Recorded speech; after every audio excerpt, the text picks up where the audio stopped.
prefer.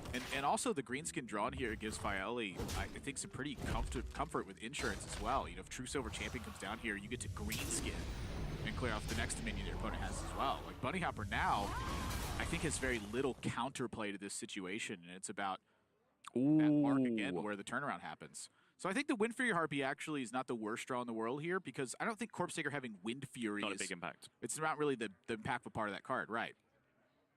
At least when you're on defense, right? When you're curving out and you're taking the board and you drop a Corpse Taker, yeah, you really want it to have Wind Fury. When you're dropping it down as a 3/3 Divine Shield taunt, yeah, it doesn't matter because your opponent's going to kill it anyway. With Valinir in hand, I'm looking at that Wind Fury Harpy and going, ooh. You just like to live the dream, don't you? I love dreams. And I love memes. Can't help it. I'm one of those people that just doesn't remember dreams. I'd like, you know, from my perspective, I've never had a dream, but people say that and it's nonsense because everyone dreams, they just don't remember them. Well, sleep is a vital part of having a dream. I do also very rarely sleep, yeah. Wow. One drop is very nice here if you're Faeli.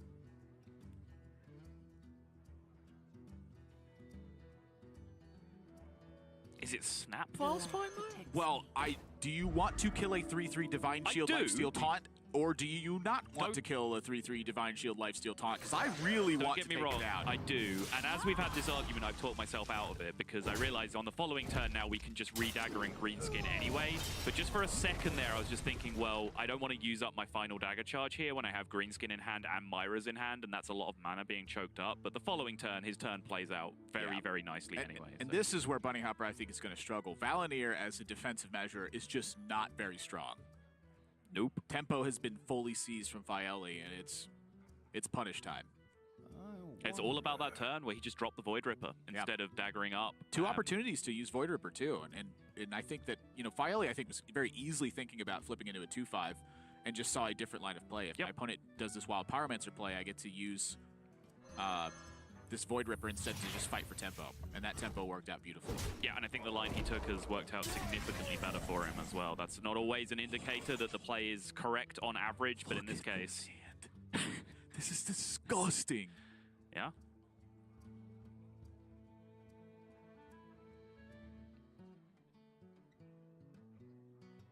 Faeli taking his time.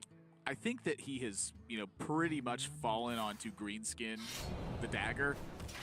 But just for posterity's sake, take your time and think. Like, if you just do this immediately, your opponent's like, God, they really have like a Myra's too. Like, you really got the Leroy as well. Like, those are the first two things that come to my head if my opponent takes this turn immediately. And when they take their time and do this, I'm like, oh, maybe they just have a couple of minions in hand. Maybe I can get out of this. I think it's very sound and prudent in that situation as well when the Valinir is equipped to take a moment just to consider anyway, even if your play is obvious, just to consider what the Valinir means against that. Like, it's going to break this turn. It's going to land on a minion. That minion can be played. Does that change my mind on anything? That's the good one. BunnyHoppor needed something to hit board this turn. Noble Sacrifice, not of much consequence due to the Argent Squire.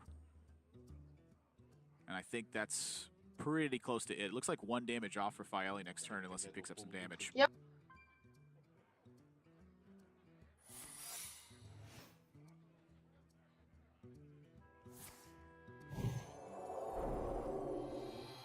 BunnyHoppor does not look comfortable, and I wouldn't be either, and that's enough. Yes, it is. Faeli going to go through the motions, find Noble Sacrifice. We're in a 1-0 lead for Faeli. So I don't think that this was really the major challenge for BunnyHoppor. I think that this deck was going to get through one way or another, and it's the next 2 games that are going to matter the most. I agree with that, but I also do want to shout out the play from Faeli because I think he's executed, which is what was a very short game, snowballing 2 and 4 drops, the power spikes for even Paladin if they're going first. I'm looking at this True Silver Champion, but I'm looking at no early play for BunnyHoppor. And in my experience, True Silver Champion has been one of the most important cards versus Hunter decks for me. I agree. I think this has been the case in Paladin versus Hunter since the beginning of time. I think, you know, Animal Companion way back in the day was just one of the most powerful things Hunter could do, and True Silver Champion just shut them all down very consistently, and I don't think that's changed a great deal. It was in 65 BC this matchup first showed up. That's about right, yeah. Yep. No. It was at least 2nd century BC. Don't be foolish. Fake history has to be one of my favorite topics to cover with Hearthstone. Let's see if we can get a Netflix show sanctioned, fake Hearthstone history. Seems a little niche. Yeah, I remember when Killin' All Day made his trip to the Kennedy White House to teach them how to play Quest Rogue. Dire Mole is definitely winning this one. Yeah, this is exactly what I was referring to. It's just say, all right, 1-1 go. It's like if Faeli doesn't miss his 1-drop, he can actually use it to snatch the board quite quickly afterwards. And criminally for BunnyHoppor, he's missed the 2 as well. Like an Argent Protector here can at least go some way to protect a board state that he can then snowball, but no such thing. I guess what's the next important facet here then? You know, BunnyHoppor's missed the snowball opportunity. What's the game plan look like from here? The game plan from here then becomes stall out the mid game. If you lose the board early to Hunter, you generally then have to find your way through the Spellstone turns, potentially being behind. And then if you can get past that, that's when like the even Paladin game can really come back into play with, you know, Sunky Patarim and Lich King and Valanir and try and take over proceedings from there again. So I'm looking at this equality consecration, and that feels quite vital. Bada bing, bada boom. Looking at Snake Trap being quite vital here as well. This one is so good against even Paladin. Oh, now you show up, Hydrologist. I get it. Yeah. A little late. I mean, he's just a little confused. He thinks he's a 3-drop. It's a 2-mana card. You play it, you get 1-mana card. It's a 3-drop. He shows up on turn 3. That's what we got the 1-mana hero power for, is to fill this up. I know. Hydrologist dropping the ball.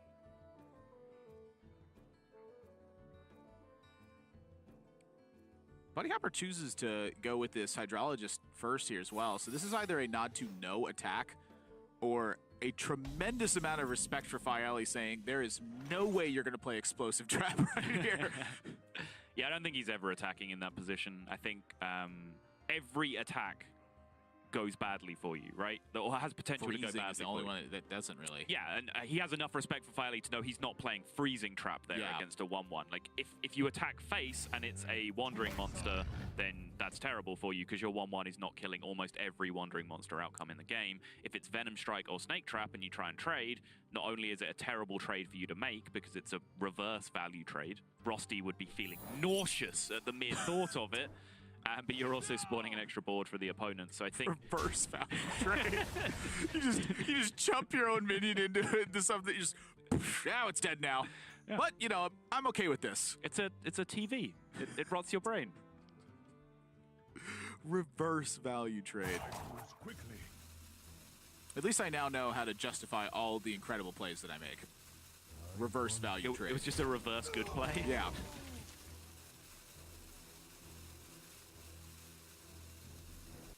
Consideration here, but I imagine Subject 9 is on the menu next turn.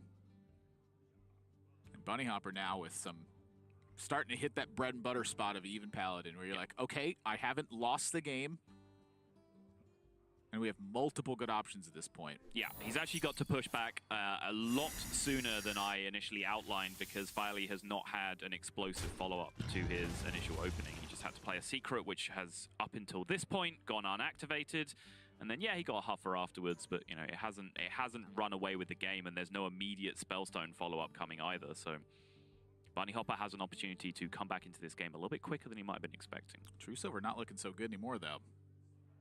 You know, perhaps next turn, if we see Subject 9 or what have you, but Corpse Taker's looking awfully inviting here. A little weak to Flanking Strike, I would say. I'm kind of considering True Silver Go. I was also thinking about it. Yeah. Let me think. Because again, this is very similar to last game when I was talking about, you know, Faeli was predicting that his opponent wants to play a Corpse Taker and making a play that makes it bad against that. I kind of feel like Corpse Taker is the opposite, where you can predict that your opponent kind of wants to play a Flanking Strike, and you've made their turn good. You've actually improved their possible turn. Yeah. At times, though, I mean, sometimes, you know, you're more forcing your opponent to play Flanking Strike in this situation, in which case you respond with True Silver. So not too much of a loss here. And if there's no Flanking Strike, you know, that's also an important thing to talk about. Yes, that's true. Faeli gets a bit of information here. Seeing no lifesteal on Corpse Taker means that Crystal Smith Kangor is in hand, which you can see on the right for BunnyHoppor. And a pretty solid Dire Frenzy. When you're left with a 4-1 on board, that True Silver feels much worse in that situation. Springpaw is just a good boy. Look at it. Like it's this card just makes so much magic happening. Like, we're playing Scavenging Hyena again. I think we can all agree that's generally a good thing. Scavenging Hyena is just a really fun card.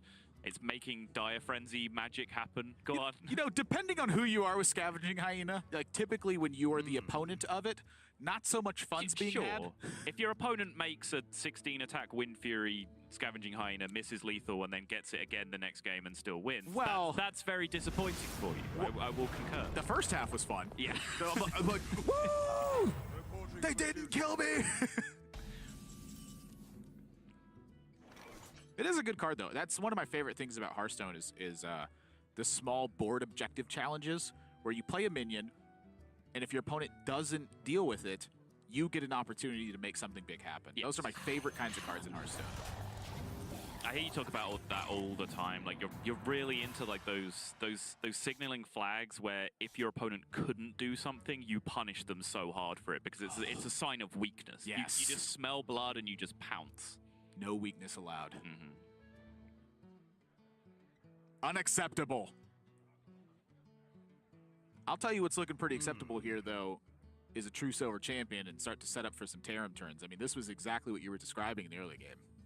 Yeah, it's kind of got there in a slightly different way because the Spellstone has not come out from Faeli, as is the nature of this deck. Like, it can progress in a minion-based line or just a Secret and Spellstone-based line through the early game and have pretty equaling success in some matchups either way.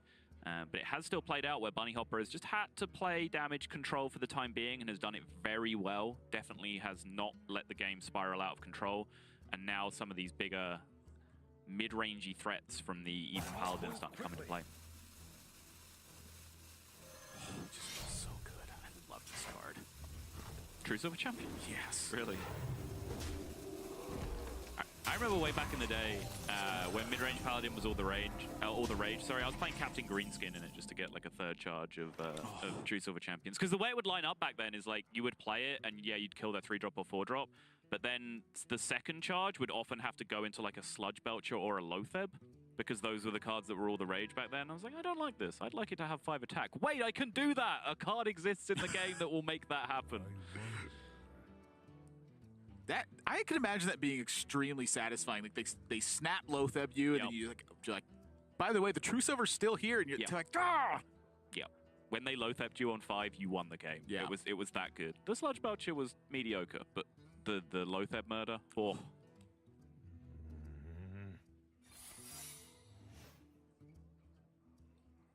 I got a feeling this is going to go downhill real quick for Faeli. This turn is not good.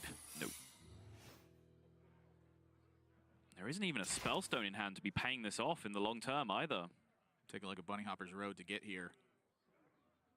Lost to Davido in round 3, who is also in our top 8. Defeated Saihodel in round 7, one of our challengers in this one, who's also in the top 8. I love there's just a player in this tournament just called Amazing. That's amazing. That is amazing. Wow.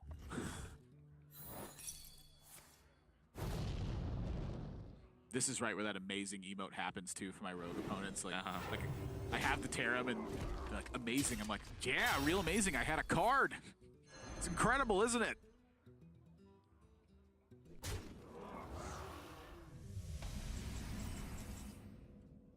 There's room to fight back here, though. I mean, the Snipe Explosive Trap did a number on this Tarim as we take a look at Faeli's route to get to this point. Started out 5-0. Yep.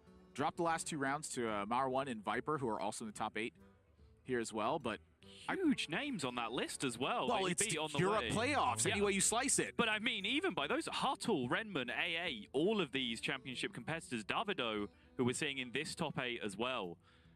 Saihodel even as well. Like, this man has had a rough road to get here. Well, he's already beaten half the top 8. You got to be feeling good at this point. Hold on, including this top 8, every single one of those players has been in a top 8 or championship. Yeah, and 4 of the last ones he played are all in the top 8. Wow. Yes, it's been I'm telling you, Faeli, he has been one of the most incredible players that has just been short of like major giant stage experience. I love how you're like, I'm telling you, as if I just wasn't talking about that. You are not listening. I'm telling you. All right, man, you've convinced me. Faeli's a good player. It's about time you've come around on Faeli, Sottle. Uh-huh.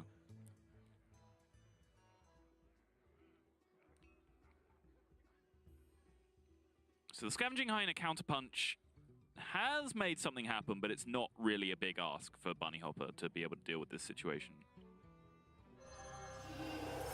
Thinking that one's a pretty easy play this turn. I'm thinking that one's a pretty easy play this turn, and I'm thinking that one's a pretty easy play this turn. Now, this one is the one where I have the question mark in my head. This is a lot of damage with the quality Avenging Wrath, but this is some risky business here. I mean, I can see Faeli having some major punishes to this kind of board state. You know, the 2 Crackling Razor Maws could provide some immense opportunity here. You know, I'm thinking if you know, he hits Jin on both of these Crackling Razor Maws, you're looking at Divine Shield, Wind Fury, or, you know, Poisonous the 1/1. All of those are very strong effects right now. Manages to snag insignificant ones. I'm wondering about this Razor Maw on the Lynx, because I was feeling like two chances on the Hyena was actually stronger, because I'm feeling like you have to make a defensive play here. I don't know if you agree with that. But from that perspective, so the Lynx trades into the Divine Shield no matter what, and then you get 2 shots at the Wind Fury on the second one. Yeah, I'm thinking if this is the case, he was eyeing Flanking Strike in this turn. That's going to buff up the Scavenging Hyena. It's going to leave a 6 pack in play. This makes sense. Okay, sure. You know, the struggle here is that now the Hyena's gone. He put a lot of work into making that big, and now it's handled a Crystal Smith, Kangor, and the Blessing Kings, but you have the board for now. Right. You know, tempo swings are really a lot of what aggro match. Oh, geez, that is a huge draw for BunnyHoppor. That you just start shipping that face. Yep. Holy smokes! You're at 30. Your opponent's at 12. That Valinor does 8, and you have a quality Avenging Wrath. Yeah. Solve for X. Carry the 3. Yeah, that's a lot. Mm-hmm.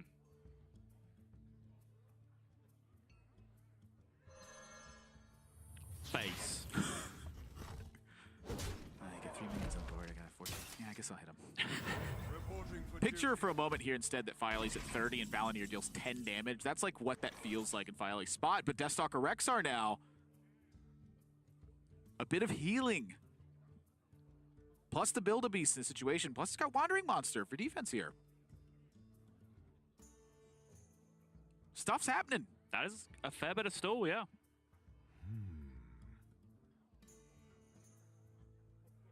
Little interest in stalling out games. Whoa.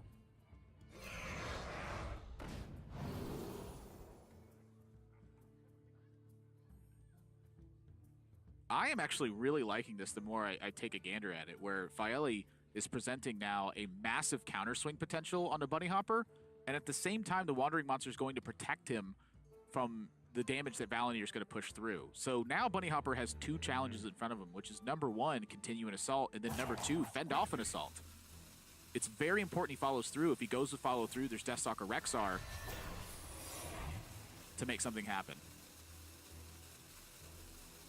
And Faeli's accounted for a quality consecration plus a swing to face in this situation. So I think he's specifically accounting for a quality Avenging Wrath, because 1 consecration has been seen already, so he's very suspicious that this push means Avenging Wrath, because it quite often does. When you've been as recklessly aggressive as BunnyHoppor has in the last 2 turns, Avenging Wrath is often what happens. So by making the play that puts 5 minions on board, that still says that a lot of the time Avenging Wrath only deals 3 to your face, which means you're potentially finding a good bit of breathing room, because this swing now goes through, hits the Wandering Monster, and 5 is actually a pretty good health buffer when you start putting Deathstalker Rexar back on top of this.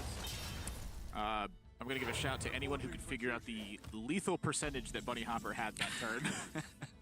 Gold star.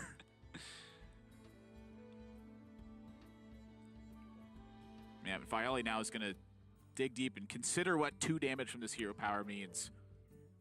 I think that the interest in getting a beast in play or perhaps setting a secret means a bit more. Yep. If Faeli wins from this point, it's going to be because Build-A-Beasts are pulling some pretty good weight here.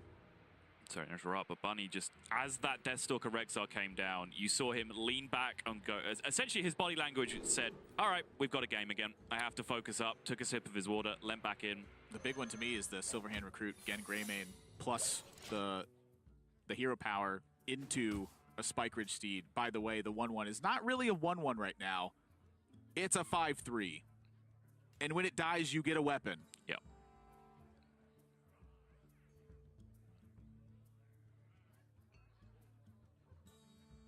Now the Argent Protector draw has made life even more interesting because is 2 big minions better, or is 1 small minion, 1 big minion with Divine Shield better? Like, there are so many different ways to look at this.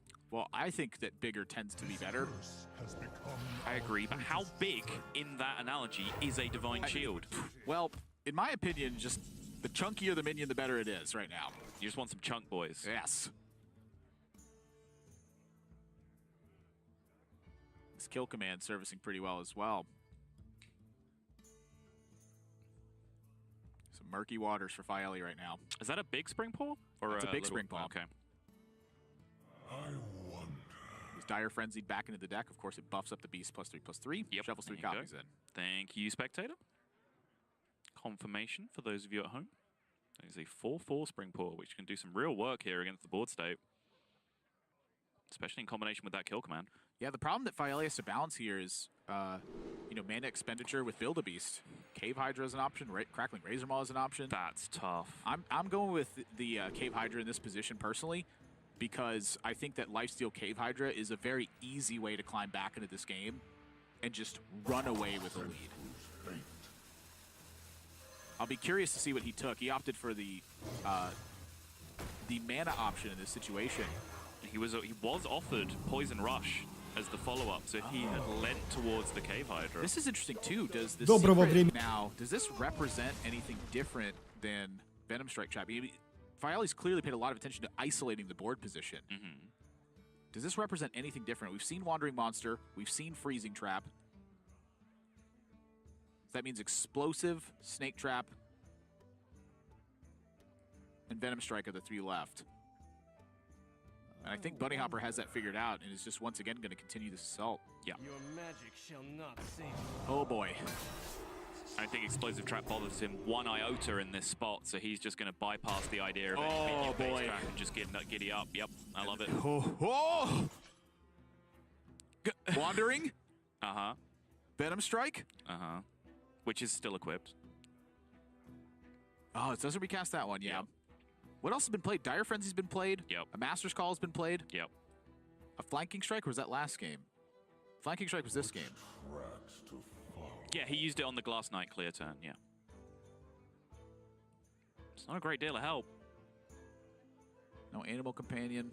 Yeah, There's not a lot going on. It's the one thing that you do have to just, you know, sometimes reevaluate your expectations of Zul'jin. It's an amazing card when you're trying to keep up pressure. As like a refill, it's insane. As a defensive card, Yeah, no, not so much. Faeli, though, I mean, he's got to just scrap to try to stay alive at all costs. And if that's the best way to do it, that's the best way to do it. But... Oh, Snipe, that was one we forgot about. Oh, there was an Animal Companion. Ooh, Sleepy Bear. Big Sleepy Bear. Oh, BunnyHoppor, dude. I mean, there's like very little left in hand. Okay.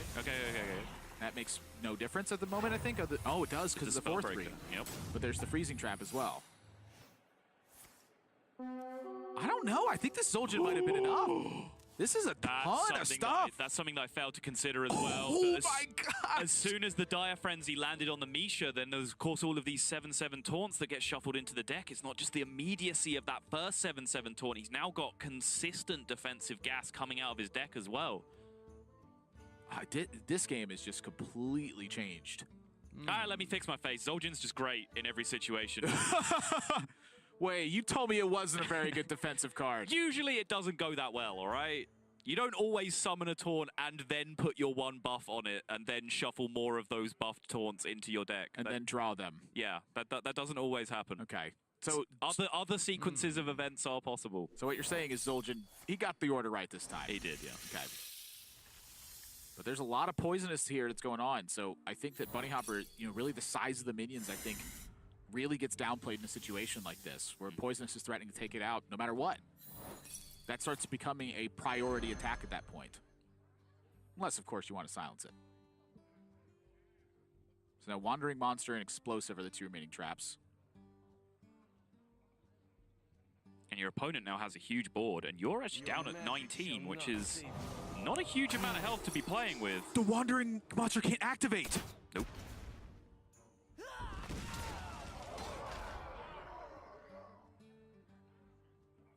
Because the board's full. Yep. That's so smart. Not on my watch. But, okay, yeah, he dealt 7 damage. He's definitely not out of the woods yet. He's not, but that's a major deal. Your opponent being at 1 now makes Consecration lethal. It'll often make Avenging Wrath lethal. Yeah, these are all great points. It Yes. threatens lethal with the Valenier that drops out of this Silverhand recruit right now. The 2/6 that's left behind. Well, no, because now, Spikeridge now Steed. you still have the Wandering Monster. But it threatens it. He's I mean, he's gonna leave himself board space this turn and potentially clear BunnyHoppor's board, which means just the Valenier itself will not be lethal. Faeli, he just has to pay attention to everything. He can't take a single hit. Yes. And remember, he also has a 7/7 taunt in his hand and 2 more of them in his deck. And they cost 3. I'm just saying. I think what we're getting at here is that both players have done very powerful things Yes. this game. And I think they've done it very well. Yeah. This has been a tough game. I think that Scavenging Hyena, lest there be a very powerful draw on BunnyHoppor's side, is going to be enough, though. And Consecration in 3, 2, 1. Oh, You can put all your faith in the light right now. It's not good enough. you got to shoot your shot. What, like 1 out of 14 times I look like a genius. 2-0 lead for Faeli. He's having to beat a genius right now. I mean, our first initial match here at the European playoffs. And he's got one deck left to get it done with. If BunnyHoppor's going to win this set, it means that even Paladin is going to have to lose 5 times Yes. in this series. It's already lost twice. But those, crucially, have both on BunnyHoppor's side. Now he needs Faeli's Even Paladin to let him down. The other caveat that you have to throw in there is, yes, Even Paladin's going to have to lose 5 times. It's also still going to have to win once for BunnyHoppor. Yeah, I'm taking a look at the lists and trying to see what the major differences are. And for me, one of the big standouts is there's an Argent Commander in Faeli's list where BunnyHoppor has a Valenier. There's a Sarnak Chain Gang in Faeli's list where there's a second Avenging Wrath in BunnyHoppor's. There's a second Acidic Swamp Ooze where BunnyHoppor has a second Argent Protector. And that looks like about it. Those are some big changes, though. Taking Valenier away completely really does change the dynamic of the late game a lot. And leaving in the Serenite. So the Serenite Chain Gang... Doesn't really have that same synergy anymore. Right, that interaction changed. Serenite Chain Gang now summons another Serenite Chain Gang, not a copy of itself. Yes. So that Valenier interaction doesn't work as well anymore. To me, though, just you leave it in, you're like, 2/3s, that's pretty good. BunnyHoppor's going to be on Dragon Priest this game, and pretty interesting matchup here early on. Yeah, and already interesting is the word, because we see something unusual from Faeli. He skipped turn 1. He did not press his hero power. He intends to not give Northshire Cleric a chance to draw a card. Exactly, and the reason for that is not just because he's stupid and doesn't know what his even cost hero power does. It's just that he does not see the point in a 1/1. There's no significant upside for it for him, and there is actually significant downside when it runs into a Northshire Cleric, which is exactly what would have happened. Are there any cards in Faeli's deck that would have changed that? Is there any reason why he would make a 1/1 on turn 1 in this matchup? That's a good question. I don't necessarily think so. I'm seeing this and thinking... Maybe he's playing... So, okay, I think if he had a Acidic Swamp Ooze or Wild Pyromancer in his hand, then you can get the 1/1. And then if the 1/3 comes down, you go, okay, no big deal. I'll contest it with a 3/2, right? And it's not that big a punish because, yes, they get to draw their card, but you get to continue curving out. Since if he starts making 1/1s, he has to kind of commit to that line long term where he keeps playing lower than 1 attack minions, and a single cleric will just farm him for multiple turns. Now, what I'm looking at as well is if that's the case, this feels like a pretty terrible matchup for Faeli in the grand scheme of things. Sure. I'm just looking at the board right now, and I'm seeing Faeli. It's going to be a long road to get to that finish line. Yeah. His hand does start doing things very shortly, though. 2 Corpse Takers will contest this board state on their own, pretty much, in the coming turns, depending on what BunnyHoppor draws. And if he can get something to stick, then he can start to snowball. But yeah, for sure, even Paladin does not want to be spending this turn just miles behind on the board. things at once. I think Power Word Shield's looking pretty darn good here. Yep. So now the question is where to shield. So if BunnyHoppor shields on the Wild Pyromancer, you're going to open your nose to True Silver Champion. If you shield on Northshire Cleric, kind of do the same. The Northshire Cleric is already independently scary. Figure let's make both minions really scary.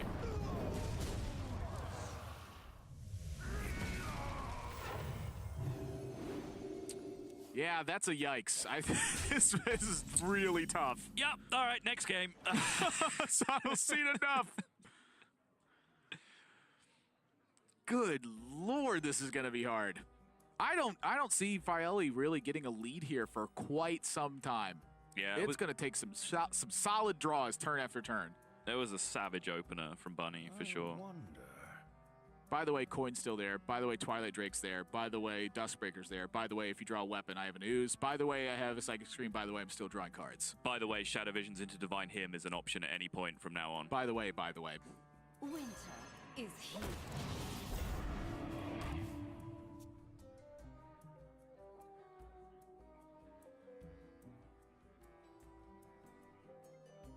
Drawing a card would cause a little bit of loss of tempo here for BunnyHoppor. Unless, of course, it is with Shadow Visions.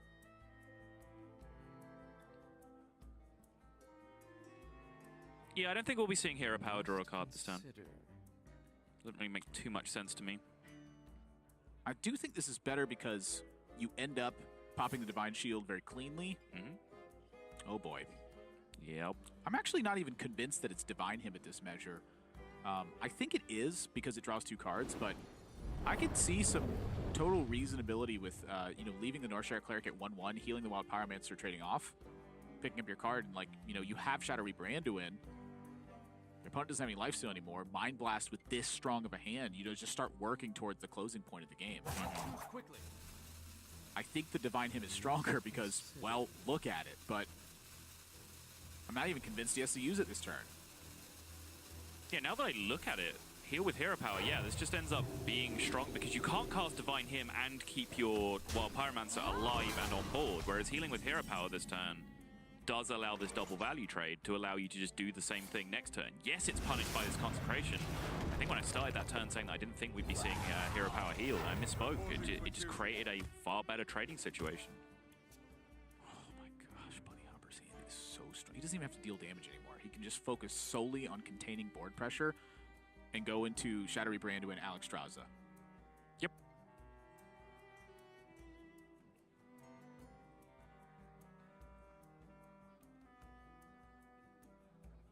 I must consider.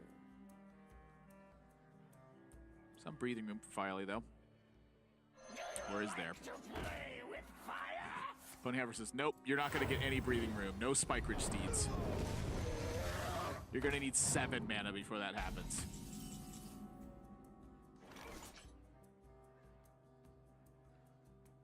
Spellbreaker off the top is a good response to a Twilight Drake in a vacuum, but there is a 3/1 hanging around that kind of punishes your 4/3 in the same way, so not even really that helpful.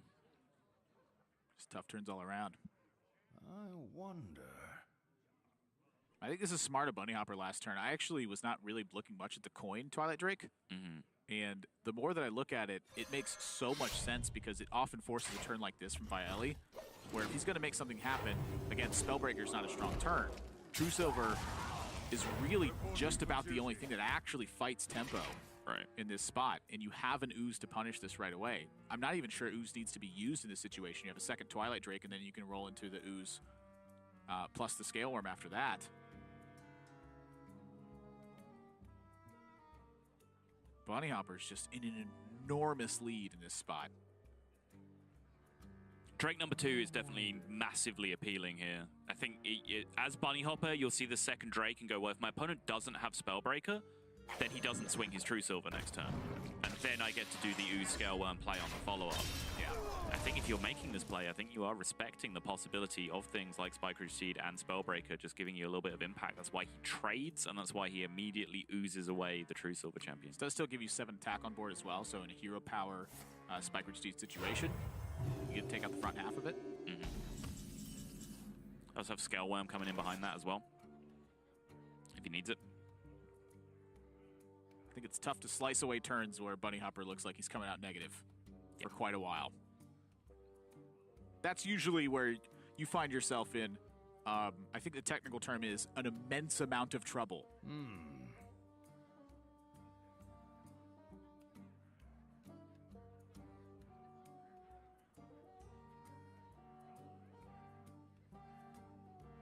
What kind of really changes this? Not on my watch. Oh, this is clever. Reporting for duty. How so? You don't need to kill the Twilight Drake to turn you silence it. Just Divine Shield on your 4/3. It challenges both the attacks from your opponent. Yeah, sure. It's a way to land a Spikered Steed on a pretty dangerous minion. Opens you up for the double 4 option. The problem is, at this point, if Faeli's going to get ahead, it's a large commitment to board. I wonder. Psychic Scream sitting right across the way.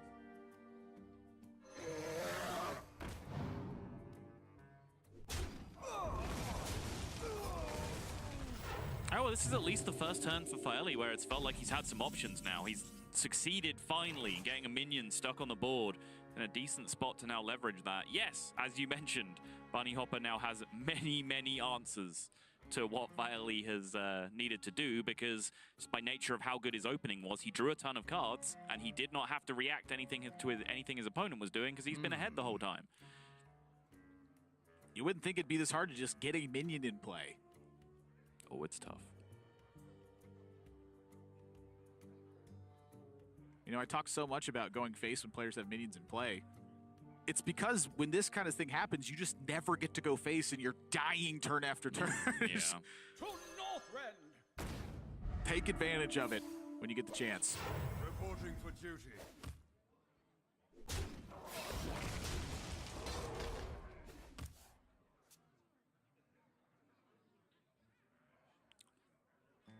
That's kind of weird to me. Go on. Why would he... Ah, Primordial Drake. Yeah, That's if why. he Okay. double trades into the 4/8. Well, I was thinking using the 4/3 Divine Shield over the 4/2 Divine Shield. Yeah, You give the 4/3 right. Yeah, as well. yeah, But same Primordial reasoning. Drake. Yeah, same reasoning. Essentially, any play which ends in the 4/2 hitting the 4/8, he's sad. Or the 4/2 hitting anything, in fact, he's sad.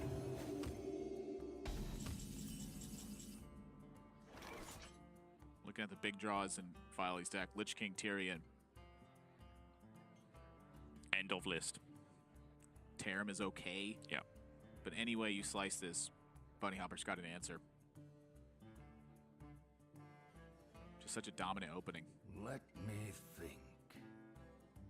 I don't think anything Faeli did would have changed that either, really.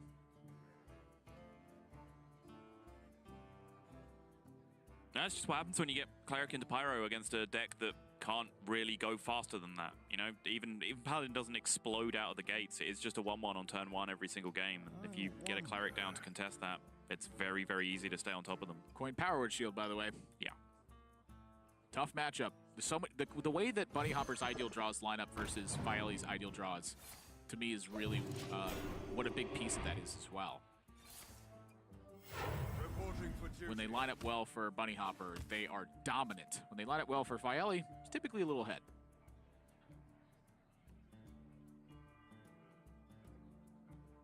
It's a pretty solid Shadowy Branduin. Can you think of a better one, really? Get to kill the 2/6 behind this. Well, there isn't a Lich King dying in this Shadowy Branduin, which, yes, it's quite easy to think of a better one. Must So greedy. Well, I could kill 2 Lich Kings. You know what I mean? It was a fairly I could straightforward... kill a board of 7 Lich Kings with it. I meant in this context. It was a fairly straightforward question. You asked me if I could think of a better one. Yes, Lich King is a very common card.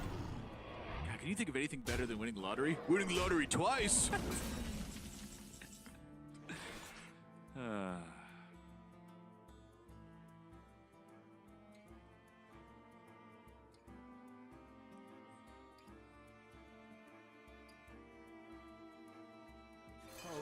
Just an ugly collection of cards. Faeli's hand. Yeah, they are ugly. I dislike the way they look. Look at Wildfire, that guy. Yeah, how does it feel when I don't listen to your hyperbole? How does it... Did it feel good? I'll back it up. You think Wild Pyromancer's getting any? I think that Wild Pyromancer looks great. Look at Okay. that golden animation. It's fantastic. All right. The victory. Bleeds passion. You may have noticed we were out of things to talk about, so thank you for this. Even Paladin would have to take 5 losses Command the light. in this set, and so far the count is 3. Finally, one of them has to win, because it's going to be the mirror. I think we were talking about it a little bit before the break, or at least one of us was. Spoilers, it wasn't me.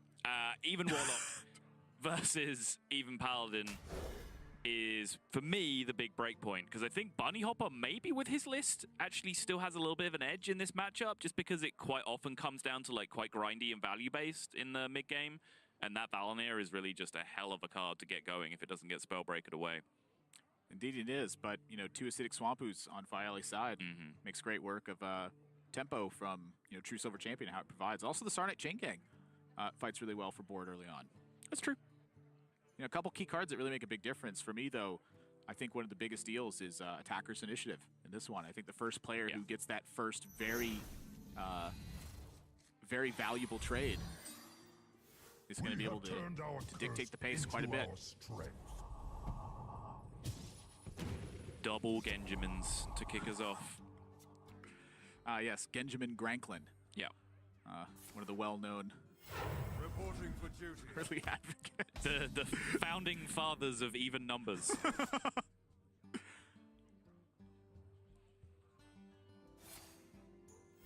Reporting for duty. I'm trying to think of any scientist I can link Baku's name to to go the other way, and I couldn't do it.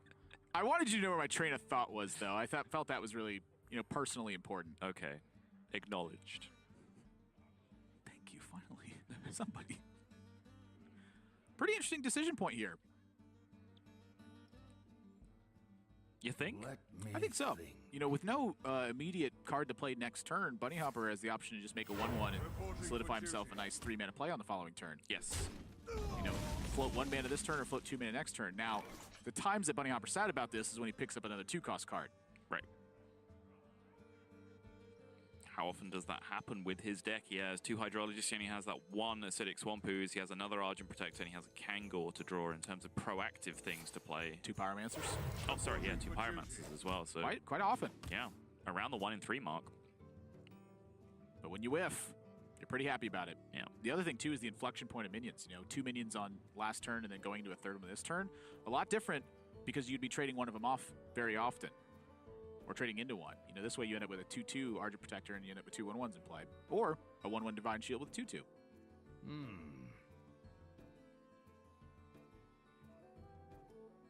Little things like that and aggressive mirrors just make such a world of difference. They really do, yeah.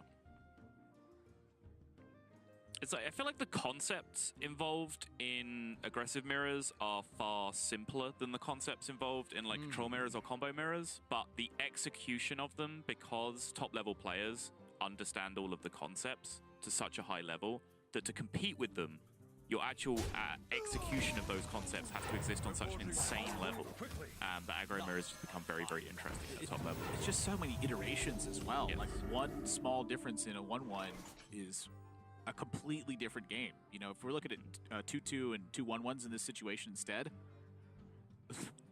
like the whole landscape of the game changes. You know, in this situation now, suddenly Corpse Taker isn't threatened to be taken out immediately. I wonder. Equally, neither is Sarah Knight Chain Gang. Or do you just go True Silver and use the invest in slow tempo this turn to have a more explosive turn on your turn 4? That to me is really one of the big facets, because I think True Silver can get Faeli in a little bit of trouble if he runs into Acidic Swampus. And the fact that BunnyHoppor floated the 2-drop on turn 2 means that I think a lot of times if there is another 2 in hand, it is Acidic Swampus. Okay. So there's either no 2-drop and a heap of mana on BunnyHoppor's side to spend, Must move quickly. or it's an Acidic Swampus and True Silver, you know, potentially sets a trap for you. So Corpse Taker it is, after much deliberation. Is here. Once again, a little information over to BunnyHoppor this time. That Windfear Harpy and Crystal Smith Kangor are in hand, and that True Silver It would have looked okay immediately, and it would have gotten punished immediately. But honestly, the Corpse Taker I don't feel is that huge of a threat here. No Wind Fury, no Lifesteal. Yep. Just a thing. It's good old Silver Moon Guardian with the taunt. To be fair, I'd feel most minions would have taunt in this situation. Yeah. A lot of times, one of the rules I like to apply when I'm first learning an aggressive matchup is I fight for board on the first 4 turns of the game.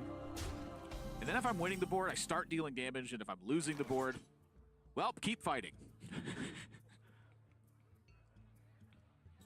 A few games into that, I'll quickly figure out what's going on.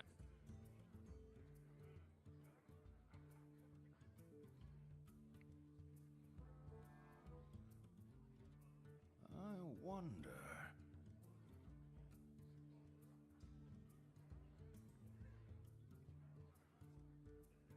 None of Faeli's options really line up too perfectly against this Glass Knight. Yeah, everything's gonna, cede some tempo over to BunnyHoppor.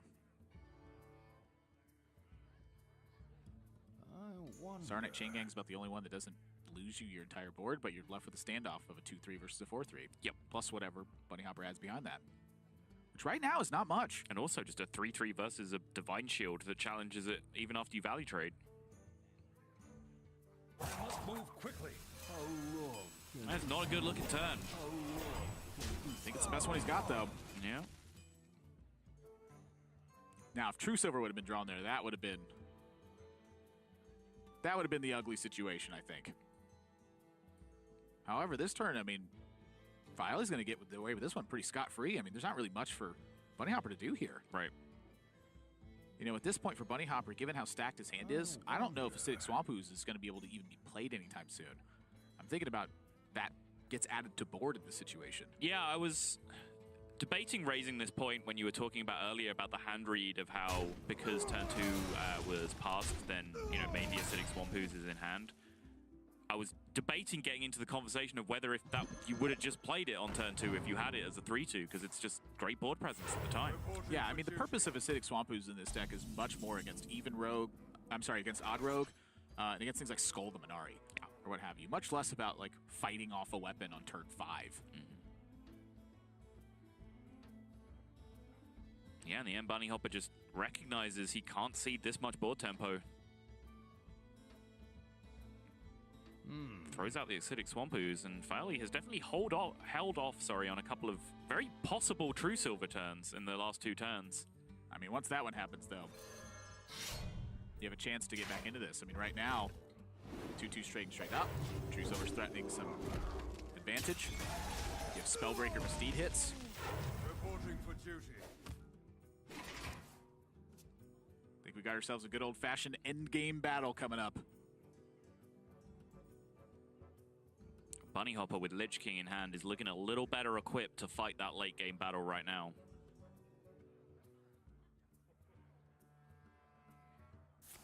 Pretty clear steed, I think. 1 copy of Spellbreaker on Faeli's side, so sometimes you just gotta... Oh, scratch that previous Wow. comment.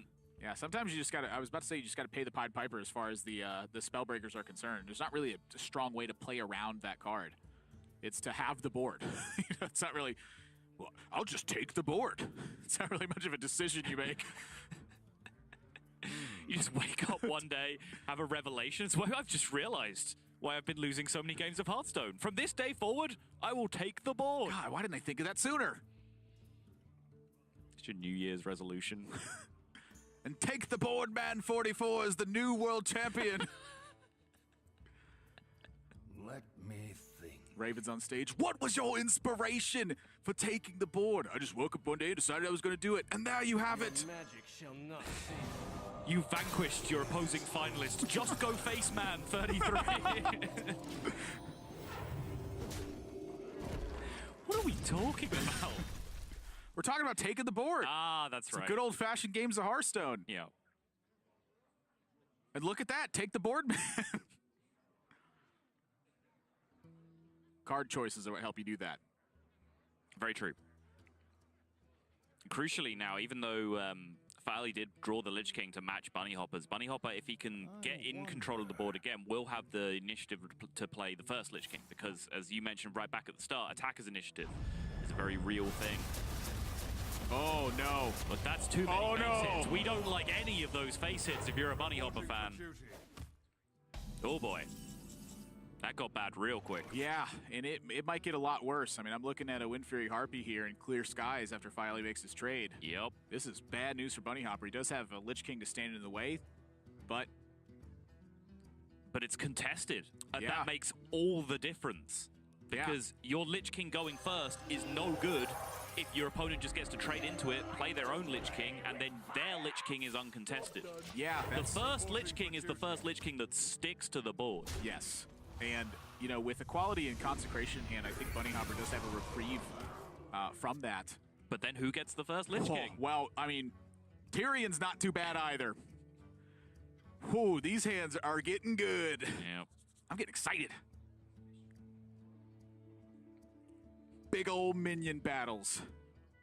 For those of you listening on radio, Admirable actually just stood up and rubbed his hands together as that Tyrion was drawn. What was listening on radio? I guess everyone. Just listening on radio. Yeah. Welcome No. back to 93.7, the Hearthstone channel. Damn, I would listen to that. You have a good radio voice. Thank you. I have a great radio face, too. Yes. So I've been told, anyway. I wonder. Put your faith in the light. To this day, the coolest card entrance in the game. Yep. But some ways to fight. I mean, Faeli's hand is really good against this as well. It's identical to Antonidas, right? I believe so, yeah. It's just like that dream team vibe that's going on there. Yeah. The big, powerful things that just using them is so satisfying. Like, Archmage Infinite people with Sorcerer's Apprentice, that is not satisfying to me. But just like getting 2 fireballs and then having it live for a turn, I'm like, oh, that's the stuff. Less is more. As I keep telling my wife. Big extension here for Faeli as well. I'm going to leave it at that. That is some juice on BunnyHoppor's side. This is such a good-looking turn, and this might be enough to turn it. With Sunkeeper Tarim in hand, BunnyHoppor is able to fight back against the Lich King. Yep. His own Lich King's going to hit the table. Faeli answers back with his Equality Consecration, and that last threat is really going to matter. So the Lich King cards that get drawn, a major impact in this game as well. And with Repentance drawn too, BunnyHoppor may not even have to tear him the Lich King that's there. Ooh. Why auto defense, do you think? I am kind of curious about that. I mean, you know, it does fight super well in combat. There's no question about that. But for me on this turn, I'm looking at it and I think Faeli needs to have a big minion in order to fight in this situation. Yes. And Repentance is looking awfully good if that's the case. Right, and I don't think this is caster vision, because I think if you blind yourself out and you try and look at things from BunnyHoppor's perspective, he's sitting there thinking, I am in a great position right now. What is a bad thing for my opponent to do? And I think that's a very, very short list, right? It's like Tyrion, Lich King. That's about it. They're not even that bad at things, though. I mean, it just gives you a Tarim opportunity. I mean, that's what Tarim is there for, That's is fair. That's fair. situations like this. So in this spot, I guess the Auto Defense Matrix actually protects the Tarim from things like, about to say Frostmourne, or, you know, Blessing of Kings and Spikeridge Steed, and what have you. And now, with the Argent Protector drawn as well, I mean, suddenly BunnyHoppor is making sick value trades and being able to push through as well. But now the question comes into play too. I mean, do you want to use the Divine Shield to protect you from an Equality Consecration, or do you want to use it to trade and have an additional minion on board?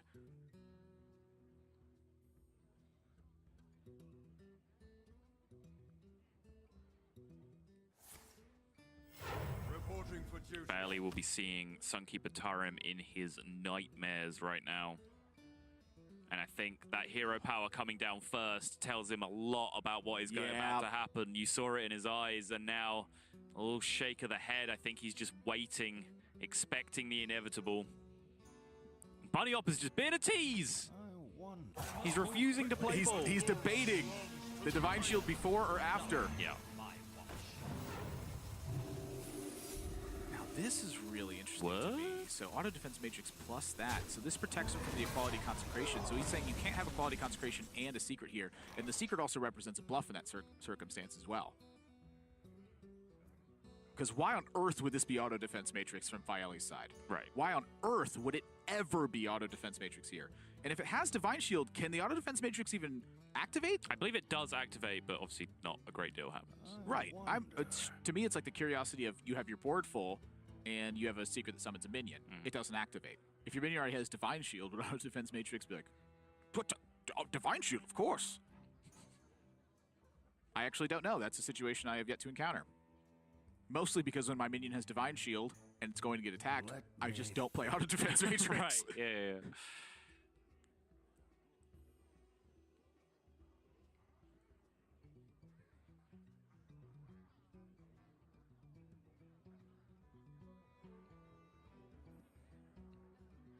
Must move quickly. That did not feel like Let me 60 seconds or so. That felt like a lot shorter than that.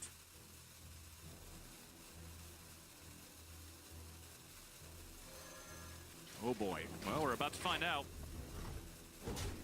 Wait, it doesn't activate. Okay. Oh my gosh. That is such a huge difference in how this ends up. And now BunnyHoppor. How much damage is that? 6, 7, 8 plus 7? So that's 15 face up. Yep.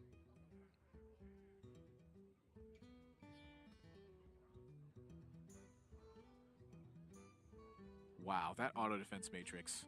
That hey, BunnyHoppor knew that. I'm sure he did. Yeah. Yeah. If nothing else, I've learned a thing from this match. Thanks, BunnyHoppor. No, it's like learning things.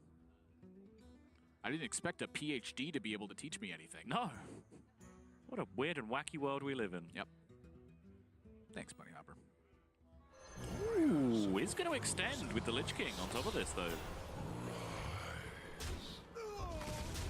I will say that I am quite surprised by this, but the protection that's offered from the auto defense matrix means that equality doesn't actually steal away a minion thanks to the Frostmourne. I don't think Faeli is going to be getting so greedy as to just hit the Lich King or such with this Frostmourne just to steal it while the equality consecrates this away. Well, but even just like the Tarim, for instance. sure. Like, the Frostmourne needs to generate some sort of tempo swing coming up, or it's not going to be good for Faeli. Sure.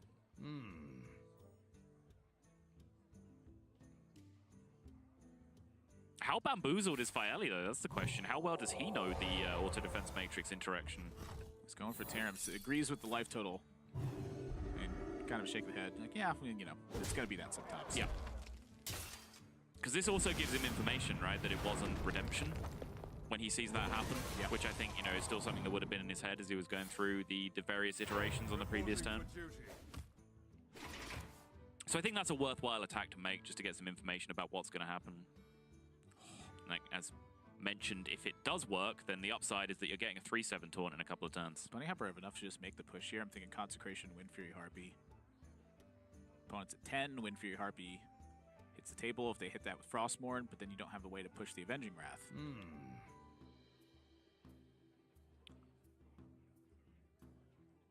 So about Wind Fury Harpy anti-magic shell, and then you use Consecration as your way to push the Avenging Wrath. Because your opponent can't necessarily afford to tank it with the Mm-hmm.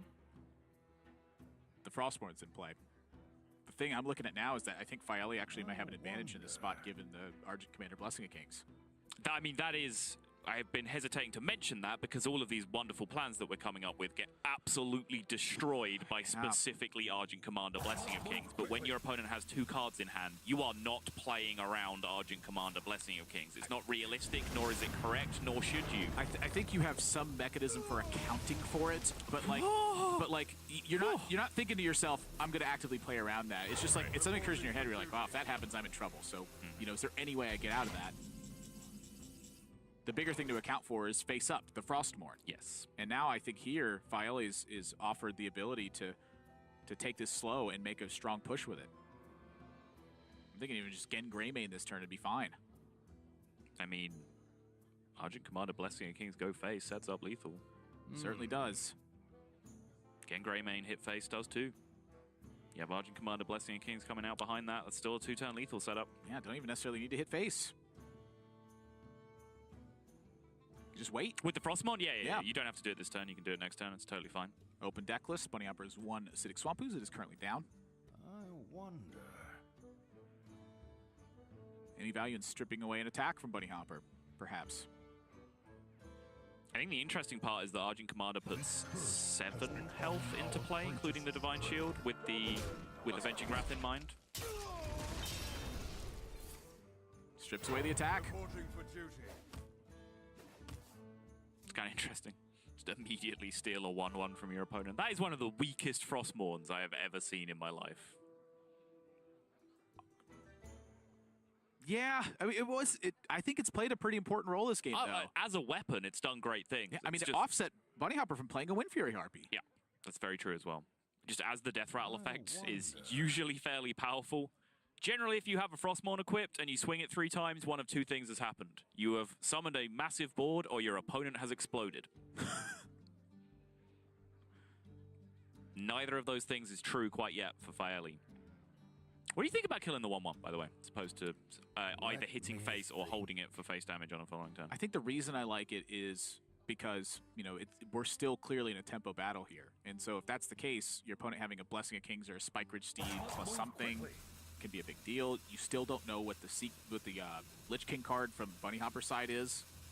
Like, being able now with your 2/1/1s ahead, every single turn you're able to seed away that 1/1 threatening to be an attack with a buff. Whew. And BunnyHoppor is just going to rip the Avenging Wrath here. 5 is one of those magic numbers to be at. True Silver Bounty are not enough, and Hydrologist to help protect this. I think Faeli is on the verge of taking this one home. I mean, I'm still looking at a Spike Ridge Steed, but this is getting close. I mean, if he gets Hoppy here, he can just die. If he does not respect that 1/1, that 1/1 kills him on the next turn. I know. This is dangerous. Now, Noble Sack. I think that Faeli is very much going to respect it. As always, when Eye for an Eye appears, you have to consider the memes. You're like, a draw? And Faeli going to respect it heavily.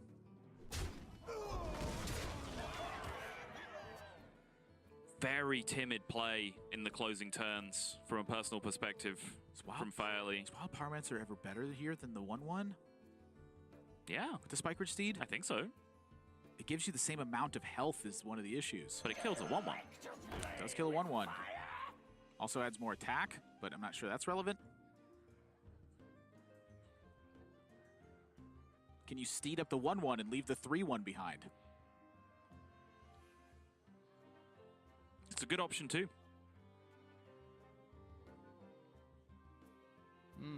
Having 5 attack on your big taunt, like, what does that change any significant breakpoints? I don't think it does. I actually am wondering now if the Wild Pyromancer was a mistake to play first, but I don't think it makes much of a difference. I think I take killing a 1/1 over 1 health on my Wild Pyromancer that's hidden behind 2 big taunts.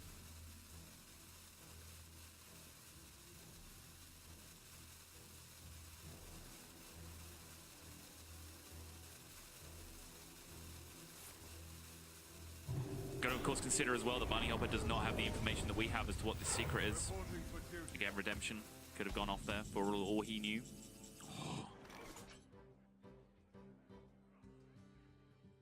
It's not enough to really achieve anything. The steed on the Wild Pyromancer is such a big difference here because it threatens a Blessing of Kings. When that happens, suddenly that 1/1 is able to threaten the Blessing of Kings minion. Yeah, and I also, the Kings hitting the Argent Commander specifically, having 5 attack on your Wild Pyromancer makes the difference.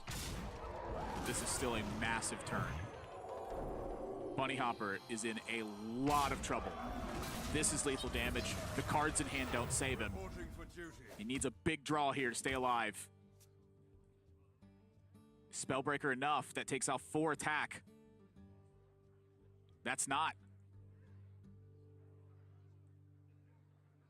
BunnyHoppor leans back in his chair, shake of the head, the concession is given, and Faeli is going to go 1 game away from a championship appearance. I can tell you, he's got one